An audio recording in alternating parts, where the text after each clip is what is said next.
Imagens obtidas com exclusividade pela TMC Minas Gerais mostram a pastora e pré-candidata a deputada estadual pelo PL em Minas, Renata Vieira, agredindo um entregador de móveis. Tô com minha filha dentro do carro. Você não bateu? Solta! Além de segurá-lo pelo colarinho, Renata dá um tapa no rosto do homem e arremessa uma pedra na direção dele. Não encosta, você não bateu em mim. Não. Você não bateu em mim. A pastora, que se intitula também neurocientista, divulgou uma nota nas redes sociais dizendo que o homem se recusou a concluir a entrega por cunho político, ao descobrir que ela é filiada ao PL. Renata também diz ter sido agredida pelo entregador momentos antes das imagens registradas. Peço a Deus que possa resgatar aquela alma, mas o mal que ele está fazendo a tanta gente, ele tem que responder aqui. Não tem ninguém que está acima da lei, não tem ninguém que está acima da Constituição. Por que ele acha que pode? Por que a esposa dele recebe 129 milhões para fingir que está advogando? Ele faz a advocacia administrativa e não responde por isso. Por que ele está acima da lei? Por que nem inquérito é aberto? Por que nenhuma investigação começa? Porque o Brasil hoje virou o país da impunidade.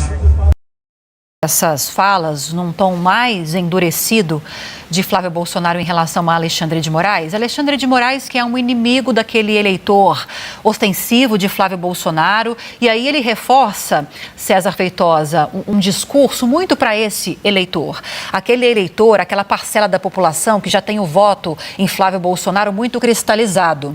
É um discurso que foge daquela figura de moderação que muitos daqueles eleitores independentes buscam nesse momento. Nem por um extremo, nem por outro extremo. Queria te ouvir com uma postura, ou quão efetiva pode ser uma postura como essa, num cenário como esse, em que quem vai votar em Flávio Bolsonaro, quem é eleitor de Flávio Bolsonaro, vai votar independentemente de qualquer coisa. Agora, o que esse discurso significa para aquela parcela da população que ainda precisa ser conquistada? Esse é um ponto. E que consequências jurídicas, talvez, discursos como esse de hoje podem acarretar para a pré-campanha, por enquanto, de Flávio Bolsonaro? Isso tudo mostra, Lívia, que Flávio vai mudando um pouco a sua persona nesses meses que antecedem a eleição, diante dessas várias crises que ele passou a enfrentar de abril para desde a revelação dos áudios dele para Flávio Bolsonaro, financiamento do filme, logo depois crise com Michele, crise do tarifaço, agora a foto do sicário.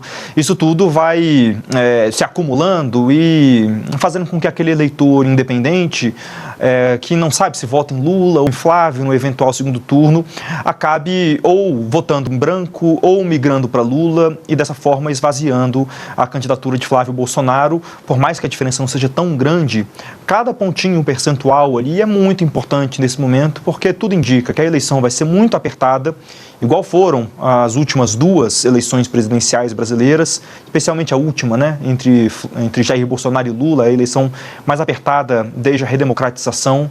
E tudo indica que essa eleição também será muito apertada, e são esses votos desses independentes, não o voto cristalizado, que vai definir quem será o novo presidente da República eleito em outubro desse ano.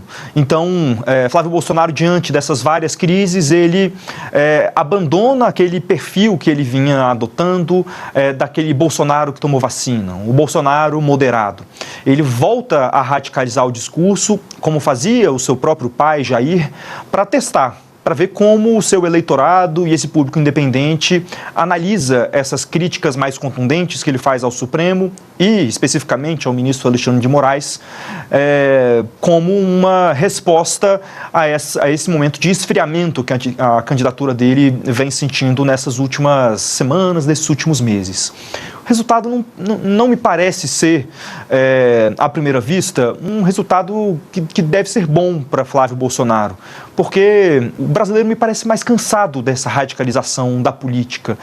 A eleição de 2022, apesar de ter sido resolvida ali de uma forma muito apertada, ela foi decidida com esse grande discurso que foi abraçado ali por Lula, por Alckmin, dessa frente ampla contra, a favor da democracia e contra o autoritarismo, um discurso que conseguiu a maioria dos votos da população brasileira para eleger Lula presidente da República. Então, a radicalização não me parece ser o caminho mais adequado para conseguir virar esse cenário de dificuldade que o Flávio vem enfrentando.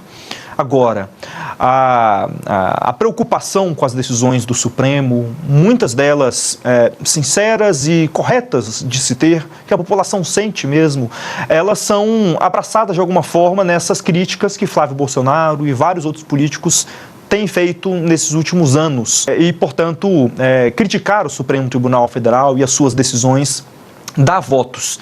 A dúvida é se o tom adotado por Flávio Bolsonaro nessas críticas é o mais adequado ou não, eleitoralmente falando. A partir de amanhã, a Polícia Federal faz um esquema especial para garantir a segurança dos candidatos à presidência deste ano. A estrutura terá o apoio de mais de 450 servidores e deve custar cerca de 95 milhões de reais aos cofres públicos. É o Pedro Moreira quem vai detalhar para a gente esses números e como vai funcionar esse esquema, Pedro. Bom dia. Oi, Carol. Bom dia para você. Ótimo domingo para quem está com a gente. Olha, a PF disse que desde o ano passado para cá capacitou cerca de 600 servidores para atuar na segurança dos candidatos à presidência da República. Essa é uma prerrogativa legal. A legislação brasileira prevê que a Polícia Federal fique responsável pela segurança dos candidatos à presidência. Desse total que foi capacitado, a PF calcula que em torno de 460 sejam efetivamente convocados para atuar. São todos da Polícia Federal, são delegados, escrivães e também agentes especializados na segurança de autoridades. E esses 95 milhões de reais que vão ser gastos, é o cálculo inicial da Polícia Federal, vão ser gastos com a mobilização desses agentes, mas também com a aquisição de serviços e de equipamentos, como veículos blindados, coletes de segurança balístico de alto desempenho, sistemas antidrone e até kits antibomba. A Polícia Federal, ela classifica os candidatos em níveis de risco. São 4 níveis de ameaça. Alto, ou melhor dizendo, vamos começar de baixo para cima, baixo, moderado e muito alto. Mas a PF garante que o tratamento será igualitário para todos os candidatos. Os trabalhos vão ser coordenados por uma sala nacional de comando e controle aqui em Brasília e passam então a estar disponibilizados amanhã, segunda-feira, mas dependem da confirmação dos nomes em convenções dos partidos. Só depois que os candidatos forem oficialmente indicados pelas legendas é que eles podem solicitar esse serviço.